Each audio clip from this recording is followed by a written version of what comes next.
Hey, welcome back. If you're wondering what welcome back means, and you have no idea what you just pushed play on, this is Throwback Thursday 5 and Drive with yours truly. Nice to meet you if I haven't met you before. These videos I started creating back in December of last year. Sorry, I've got a dry throat.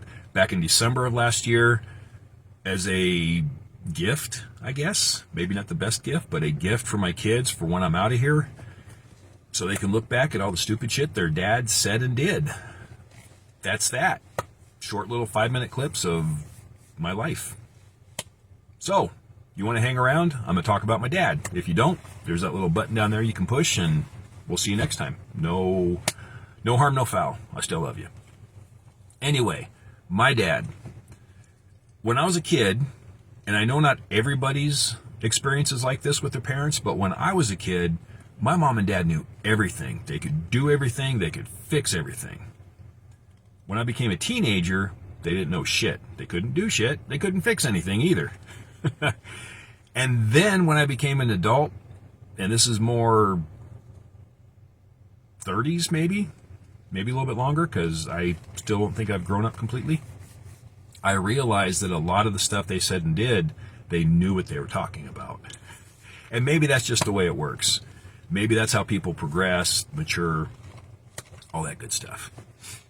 A lot of good memories with my dad as a kid, hunting, fishing, learning how to build things, all that stuff, fixing cars. The first car that I drove was actually a car he was fixing up. It was a 50-something Oldsmobile.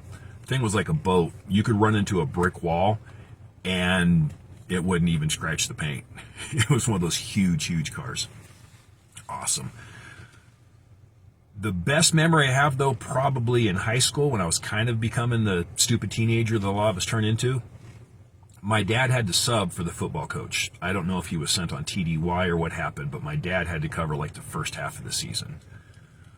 In the car, not the cool car, different car. In the car on the way to the first practice, my dad basically said, in the car, I'm your dad. On the field, I'm coach. Get it? Okay, yeah, I get it. I didn't get it. We were out there doing our stuff. I missed a pass. I turned left instead of right. I don't recall exactly what happened, but when the play was over, he was like, Peters, take a lap.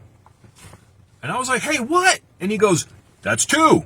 And I was like, oh, come on. 3. So I ran. I went ahead and did 3 laps.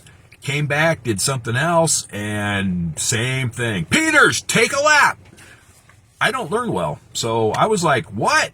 Huh? 2, 3, 4. I ran a lot that season, more than I ever did.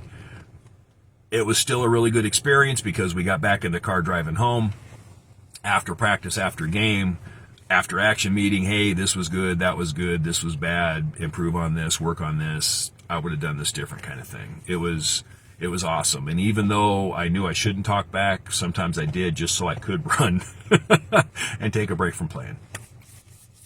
Military-wise, I was not in the military. I was a GS civilian. Working with Uncle Sam, my dad at the time was a helicopter pilot still. He was managing the flight line, so he wasn't like flying full-time, but he still had to do his check ride and things like that to keep his flight pay. I knew that. I would call in, with my position I'd call in for a helicopter and say, hey, I need to ride to Hardy Barracks, Zama, Yokosuka, wherever I was going. I would call in, and I knew the guys there, and I'd say, hey, can you get my daddy to come pick me up? That would piss them off because they'd give him hell for it. The coolest time on that one, though, we were getting picked up, I think Hardy Barracks, colonels, generals, majors, whoever getting in the aircraft as well. Everybody's getting in just like the airplane movie. Captain, captain, general, general, major, major, all that kind of crap. Calling each other by ranks. I get in, he's like civilian. I say major.